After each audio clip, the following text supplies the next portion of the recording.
আজকে সকাল থেকে ফেসবুকে ঢুকে যা দেখতেছি 300 ফিট একটা ঘটনা ঘটছে একটা বাইকার নিয়ে।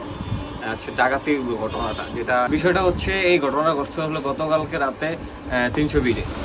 তো ওরা ছিল দুইটা বাইক ছিল, যাদের কাহিনীটা যারা এই সিচুয়েশনটা ফেস করছে, আর 3-4 জন মনে হয় হয়তো বা ডাকাতটা ছিল।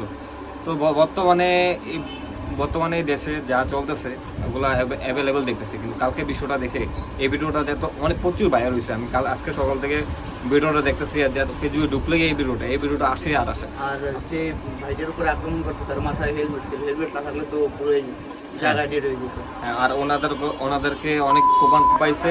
পোস্টে দেখলাম যে ওনার আঙ্গুল এরকম একটা যে কোনো একটা আঙ্গুল পড়ে গেছে। তারপরে এখানে 27টা সিরিয়াল লাগছে মাথায়। তো ওনাদের থেকে যেটা ছিনতাই হয়েছে এটা হচ্ছে iPhone 14 Pro Max। আর ওনাদের থেকে একটা বাইক চুরি ছিনতাই হয়েছে, এটা হচ্ছে R15 ভার্সন 3। এই দুইটা ছিনতাই হয়েছে, এটা যেটুকু জানলাম ওনার একটা পোস্টে থেকে। তো হাদিস আমাদের এই ঘটনা যে ঘটলো, ঠিক আছে। আর এই পোস্টটা তো প্রচুর ভাইরাল হয়েছে।